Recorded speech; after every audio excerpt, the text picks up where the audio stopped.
ಗಾಡಿ ಇಲ್ಲಿ ಅನುಕೂಲ. ವೆಹಿಕಲ್ ಬಂದು ನಿಲ್ಸ್ಕೊಂಡು ಸಾಗಿಸ್ತಾರೆ, ಇಲ್ಲಿ ಇಟ್ಕೊಂಡ್ರೆ ಅಲ್ಲಿ ವೆಹಿಕಲ್ ನಿಲ್ಲಿಸ್ತಾರೆ. ಅದಾಯ್ತಾ? ಹಂಗೆ ಸೈಡ್ಗೆ ಹಾಕ್ತೀವಿ. ಅಲ್ಲಿ ಆ ಕಡೆ ಕೊಟ್ಟು ಆಮೇಲೆ ಇಲ್ಲಿ ಇವತ್ತು ಒಂದಿನ ಮಾತ್ರ ಮಾಡಬೇಡಿ, ದಯವಿಟ್ಟು ದಿನ ಇದೇ ಕೆಲಸ ಮಾಡಿ ನಿಮ್ಮ ವ್ಯಾಪಾರ ಚೆನ್ನಾಗಾಗಲಿ. ಅರ್ಥ ಆಯ್ತಾ? ಹೇಳಕ್ಕೆ ಆ ಕಡೆ ಸುಮ್ಮನೆ ಗಾಡಿ ಕರಿಬೇಕು, ಕರೆದು ಮಾಡ್ಕೋಬೇಕು. ಸಾರ್ವಜನಿಕರಿಗೆ ತೊಂದರೆ ಕೊಡಬೇಡಿ, ಆಯ್ತಾ? ನೋಡಿ ಅಲ್ಲಿ ಅಷ್ಟೊಂದು ಜಾಗ ಇದೆ, ಜಾಗ ಇದೆ, ತುಂಬ ಇದೆ. ಯಾಕೆ ಈ ಥರ ಮಾಡ್ತಿದ್ದೀರಾ?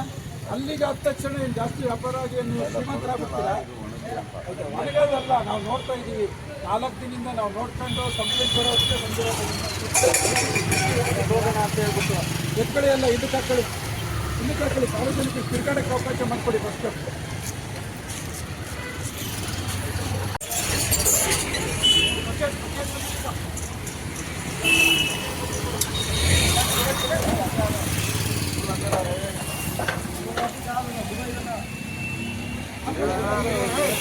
ಎಲ್ಲ ಇದಕ್ಕೆ ಹಾಕಿ, ಆ ಗಾಡಿಗಳೆಲ್ಲ ಇದಕ್ಕೆ ಹಾಕಿ ಅವಕಾಶ ಮಾಡಿಕೊಡಿ ಫಸ್ಟ್.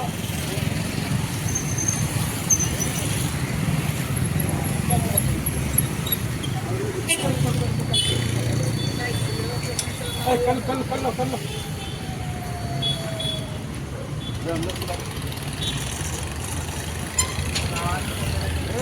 ಮುಂದಕ್ಕೆ ಹಾಕೊಂಡ್ರೆ ವೆಹಿಕಲ್ ಎಲ್ಲಿ ತಿರ್ಗೋದು, ಗಾಡಿ ಎಲ್ಲಿ ನಿಲ್ಲೋದು? ಹಿಂದ್ಗಡೆ ಜಾಗ ಇದೆ, ಹಿಂದಕ್ಕೆ ಹಾಕೊಂಡು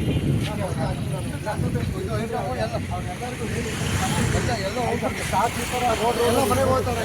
ಹೋಗ್ಬೇಕು, ಮನೆಯಲ್ಲಿ ಸಾಕಿಸ್ಕೊಳ್ಳಿ. ಖಾಲಿ ಅದನ್ನು ತಗೊಂಡ್ಬಂದು ವ್ಯಾಪಾರ ಹಾಳು ಮಾಡೋಕ್ಕಾಗಲ್ಲ. ಏನಾಗಿದೆ ಅಂದರೆ ಈಗ ಜಾತ್ರೆ ಮಹೋತ್ಸವ ನೀವೆಲ್ಲ ಮುಂದಕ್ಕೆ ಬಂದರೆ ಏನೇಳಿ ಟ್ರಾಫಿಕ್ ಜಾಮ್ ಆಗುತ್ತೆ, ಸಾರ್ವಜನಿಕರಿಗೆ ತಿರುಗಾಡಕ್ಕೆ ತೊಂದರೆ ಆಗುತ್ತೆ. ನೋಡಿ ಅಲ್ಲೇ ಇನ್ನೂ 5 ರಿಂದ 6 ಅಡಿ ಜಾಗ ಇದೆ, ಹಿಂದಕ್ಕೆ ಹಾಕೊಳ್ಳಿ. ಈಗಲೇ ಹಾಕಬೇಕು, ನೀವು ಗಾಡಿ ತೆಗೆದು ಹಾಕೊಳ್ಳಿ, ನಾವು ಇದ್ದಂಗೆ ಹಾಕೊಳ್ಳಿ ನೀವು. ದಯವಿಟ್ಟು ನೀವು ನಿಮ್ಮನೆ ವ್ಯಾಪಾರ ಹಾಳು ಮಾಡೋಕ್ಕೆ ಬಂದಿಲ್ಲ, ನಾವು ಅರ್ಥ ಮಾಡ್ಕೊಳ್ಳಿ. ಹಾಕೊಳ್ಳಿ ಹಿಂದಕ್ಕೆ.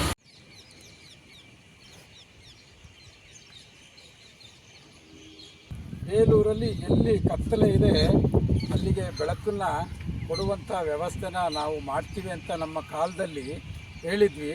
ಅದೇ ರೀತಿ ನಾವು ಸಂತೆ ಮೈದಾನದಲ್ಲಿ ತುಂಬ ಕತ್ತಲೆ ಇತ್ತು, ಹಾಗಾಗಿ ಇಲ್ಲಿಗೊಂದು ಹೈಮಾಸ್ಟ್ ಲೈಟನ್ನು ಹಾಕೋದಕ್ಕೆ ನಮ್ಮ ಕಾಲದಲ್ಲಿ ರೆಡಿ ಮಾಡಿ ಹಾಕ್ಸಿದ್ದೀವಿ. ವೆಂಕಟೇಶ್ವರ ಸ್ವಾಮಿ ದೇವಸ್ಥಾನದ ಹಿಂಭಾಗ ಇಲ್ಲಿಗೂ ಒಂದು ಹಾಕ್ಸಿದ್ವಿ.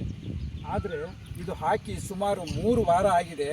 3 ವಾರದಿಂದಲೂ ಸಹ ಇದನ್ನು ನಿರ್ವಹಣೆ ಮಾಡೋಕ್ಕೆ ಯಾರೂ ಸಹ ಬಂದು ನಿರ್ವಹಣೆ ಮಾಡಿ ಇಲ್ಲಿ ಬಂದಂಥ ಸಂತೆಯವರಿಗೆ ಸಂಜೆ 10 ಗಂಟೆವರೆಗೂ ನಡೆಯುತ್ತೆ. ರಾತ್ರಿ 10 ಗಂಟೆವರೆಗೂ ಸಂತೆ, ಏನು ಪ್ಯಾಕಿಂಗ್ ಮಾಡ್ಕೊಳ್ಳೋದು ಇನ್ನೊಂದು ಇದ್ದೇ ಇರುತ್ತೆ ಕೆಲಸ. ಆದರೆ 3 ವಾರದಿಂದ ಇಲ್ಲಿ ಲೈಟ್ ಆನೇ ಆಗ್ತಾ ಇಲ್ಲ. ನೋಡಿ ಮೇಲೊಂದು ಸಲ ತೋರಿಸಿ ನೋಡಿ. ಆನ್ ಮಾಡ್ತೀನಿ, ಆಫ್ ಮಾಡ್ತೀನಿ, ಆನ್ ಮಾಡ್ತೀನಿ, ಆಫ್ ಮಾಡ್ತೀನಿ. ಈ ಥರ ಪುರಸಭೆಯಲ್ಲಿ ಕೆಲಸ ಮಾಡಿದರೆ ಹೇಗೆ? ನಾವು ಕಷ್ಟಪಟ್ಟು ಪುರಸಭೆ ನಿಧಿಯಿಂದ ಇದನ್ನು ಹಾಕ್ಸಿದ್ದನ್ನು ಬಳಕೆ ಮಾಡೋಕ್ಕೆ ನೀವು ಅಧಿಕಾರ ಮಾಡ್ತಾ ಇರೋರು ಅಧಿಕಾರಿಗಳು ಕೂತ್ಕೊಂಡು ಏನು ಕೆಲಸ ಮಾಡ್ತಾ ಇಲ್ವಲ್ಲ, ಹೆಂಗೆ ಇದು ಪುರಸಭೆದು ಅಂತೇಳಿ? ಯಾರು ಇದಕ್ಕೆ ಜವಾಬ್ದಾರರು? ಪುರಸಭೆ ನಿಧಿಲಿ ದುಡ್ಡು ಹಾಕಿ ನಾವು ಜನಕ್ಕೆ ಅನುಕೂಲ ಆಗೋ ರೀತಿ ಮಾಡಬೇಕು ಅಂತ ಮಾಡಿದ್ವಿ. ಮಾಡಾದ್ಮೇಲೆ ನಿರ್ವಹಣೆ ಮಾಡೋರು ಯಾರು? ಇದಕ್ಕೆ ಸಂಬಂಧಪಟ್ಟವ್ರು ಯಾರು? ಅಧ್ಯಕ್ಷರು ಏನು ಮಾಡ್ತಾ ಇದ್ದೀರಾ ಕೂತ್ಕೊಂಡು? ಬಂದು ನೋಡಿ, ಈ ಥರದ್ದೆಲ್ಲ ಮಾಡಬೇಕು. ಬೇಲೂರಲ್ಲಿ ಮೂಲೆಗೆ ಹೋಗಿ ನೋಡಿ, ವಾರ್ಡ್ಗಳಲ್ಲಿ ಲೈಟ್ಗಳು ವ್ಯವಸ್ಥೆ ಇದ್ದರೂ ಸಹ ನಿರ್ವಹಣೆ ಮಾಡ್ದಲೇ ಏನೇಳಿ ಲೈಟ್ಗಳು ಆಫ್ ಆಗಿ ಕತ್ತಲೆ ಮಯ ಆಗೋಗಿದೆ. ಎಲ್ಲೋ ತಿರ್ಗಾಡೋ ಜಾಗದಲ್ಲಿ ಮೇಯ್ನ್ ರೋಡಲ್ಲಿ ಮಾತ್ರ ಲೈಟ್ಗಳು ಕಾಣ್ತಾ ಇದೆ. ಅಷ್ಟು ಬಿಟ್ಟರೆ ಮೂಲೆ ಒಳಗಡೆ ಹೋಗ್ಬಿಟ್ಟು ನೋಡ್ಕೊಂಬನ್ನಿ, ಆಯಿತಾ? ಎಷ್ಟು ಲೈಟ್ಗಳು ಆಫ್ ಆಗಿ ನಿರ್ವಹಣೆ ಅಂದರೆ ಏನು ಕೆಟ್ಟೋಗಿರುತ್ತೆ, ಅದನ್ನು ರೆಡಿ ಮಾಡ್ತಾ ಇಲ್ಲ ಇವರು. ರೆಡಿ ಮಾಡಿದರೆ ಎಲ್ಲ ಸರಿಯಾಗುತ್ತೆ.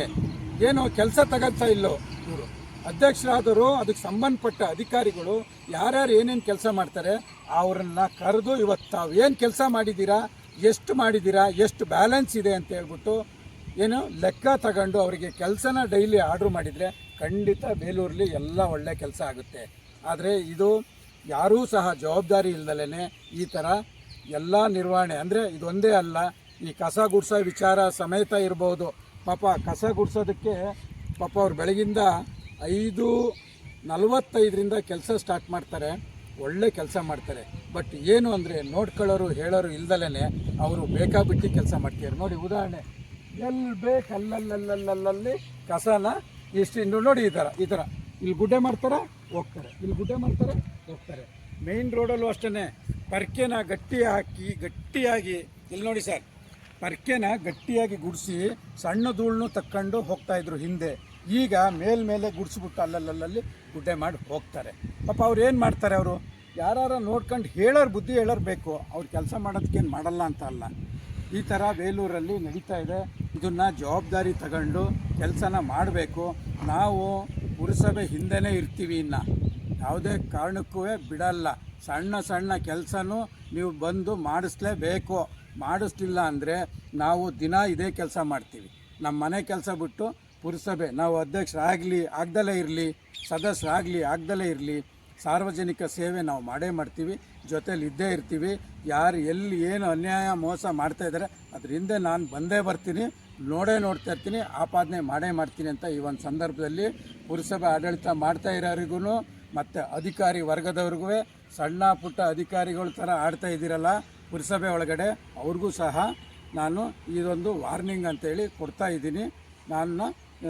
ನಾವು ಇರೋವರೆಗೂ ನಾವು ಇದೇ ಕೆಲಸ ಮಾಡ್ಕೊಂಡು ಹೋಗ್ತೀವಿ ಅಂತ ಈ ಒಂದು ಸಂದರ್ಭದಲ್ಲಿ ತಮಗೆ ಹೇಳ್ತಾ ನನ್ನ ಮಾತು ಮುಗಿಸ್ತೀನಿ.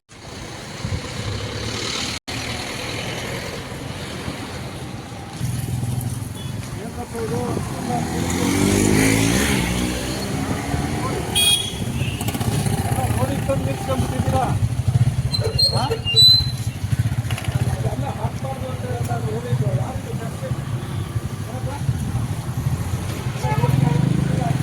ಜಾಗ ಇದೆ ನೋಡಿ, ಅಲ್ಲಿ ಅಷ್ಟು ಹಿಂದಕ್ಕೆ ಜಾಗ ನೋಡಿ, ಇಲ್ಲೊಂಚೂರು 25 ಅಡಿ ಅಷ್ಟು ಜಾಗ ಇದೆ.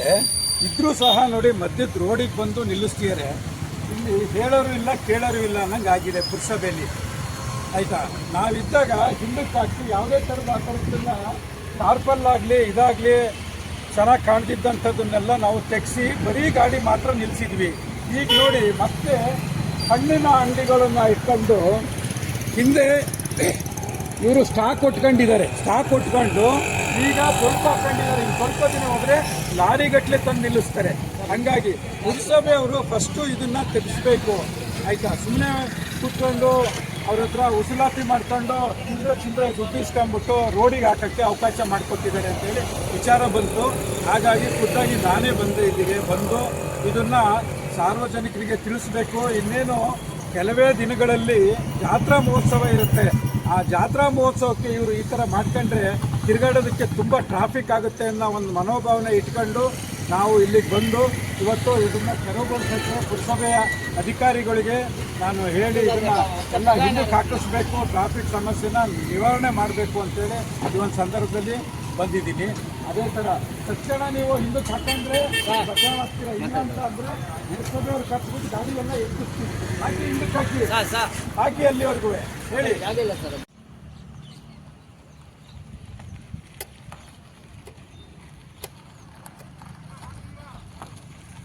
ಲೈಟ್ ಹಾಕ್ಸಿದ್ದೆ, ಲೈಟು ಐಮ್ಯಾಕ್ಸ್ ಲೈಟು.